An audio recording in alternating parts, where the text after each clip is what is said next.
Sampai di sini jelas dulu? Di bumi ini Kan'an membentuk komunitas, koloninya membentuk suku-suku, di antara yang ada yang disebut dengan Palestina. Dan kemudian kelak dikenal dengan bumi apa? Palestina. Sampai di sini bisa dipahami? Baik. Kemudian, kalau sudah kita pahami ini dengan baik, kita tarik lagi ke atas. Sam menyebar nanti, lalu melahirkan anak Al-Farshad, punya anak Kinan, punya anak Abir, punya anak Nahur, kemudian punya anak Terah atau Azam, punya anak Ibrahim alaihissalam. Baik. Saya turunkan dulu ke sini, teman-teman sekalian, nanti untuk kita mengetahui dengan baik. Sebelum ke sini Ibrahim lahir tahun 1996 sebelum Masehi. Lahirnya di sebuah daerah namanya Ur di Babilonia. Ur, Babilonia. Di mana Babilonia berada?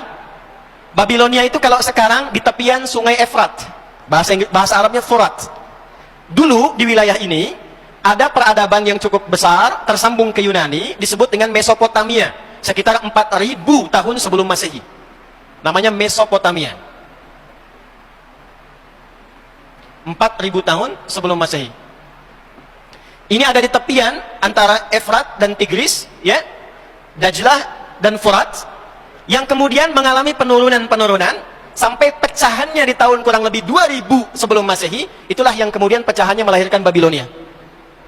Di tahun inilah sekitar 2000 Masehi, ya, nanti yang menemukan dan menguasai wilayah itu 2024 sebelum Masehi. Persiapan untuk mendirikan ini, rajanya disebut dengan Namrud namanya, yang kelak akan diabadikan. Kisah Namrud yang terkait dengan Ibrahim itu pertama kali disebutkan di Quran surah kedua Al-Baqarah di ayat 258, paling kanan sebelah atas di mushaf. Tahun 2000 sebelum Masehi berdiri Babilonia. Kalau sebelum Masehi itu kan hitungannya mundur, ya, 2000, 1199 terus ke bawah. 4 tahun setelah ini kemudian berdiri, 1996 lahirlah Ibrahim alaihissalam. Jadi lahirnya di mana? Ur. Wilayahnya apa? Babilonia. Sekarang masuk bagian Irak kekinian. Di tahun 1921 sebelum Masehi, 1921 sebelum Masehi, maka menyeberanglah Ibrahim alaihissalam. Itulah sebabnya kenapa disebut dengan Ibrahim atau Abram, ya, dalam bahasa lokal disebut dengan Ibrahim. Abram, sang penyeberang yang suka berkelana, berangkat satu tempat ke tempat lain, kadang untuk meriset dan menemukan kebenaran dan keagungan Allah subhanahu wa ta'ala.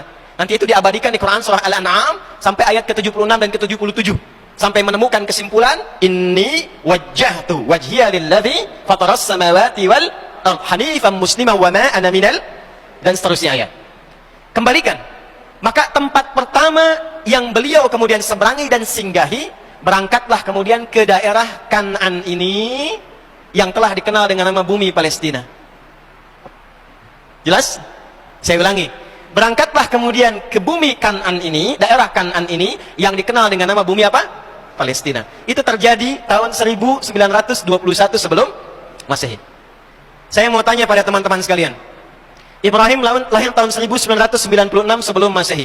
Saya tanya, Ka'bah yang di Mekah itu sudah ada belum? Sudah. Posisinya utuh atau tinggal pondasi? Tinggal pondasi. Jelas, ya? Posisinya tinggal pondasi, tidak utuh. Karena nanti belum ada perintah untuk meninggikan.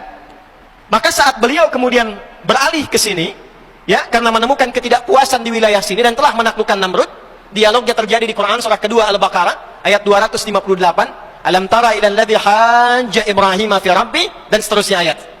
Maka setelah diusir, tinggal dari lepas dari situ, maka menyeberang kemudian secara singkatnya sampailah ke sini.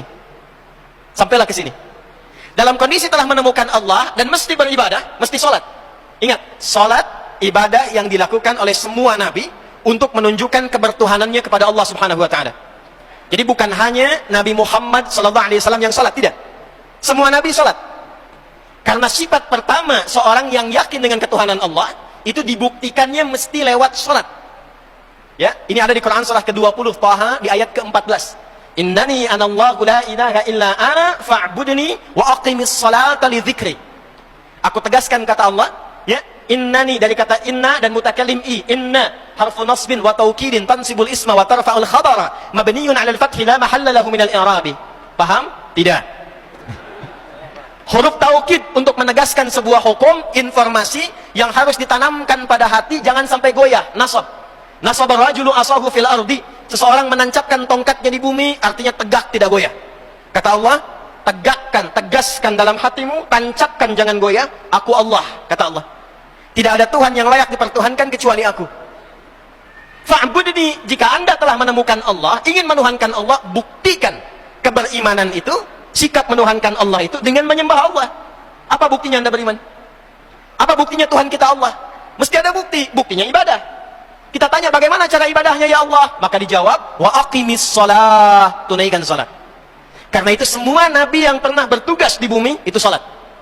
Nabi Isa salat, Quran surah 19 Maryam ayat 31 sampai 33.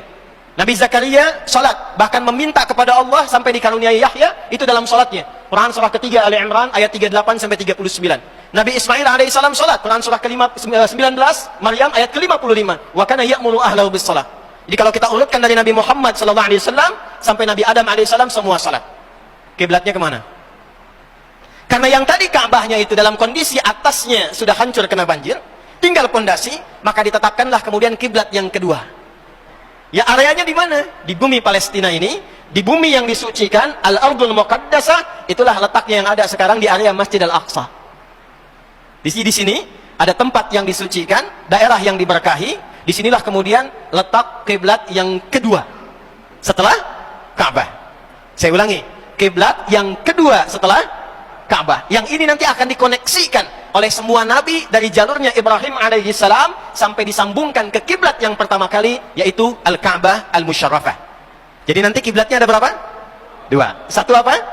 Ka'bah. Yang kedua apa? Al-Masjid Al-Aqsa. Adanya di mana Masjid Al-Aqsa? Di Palestina.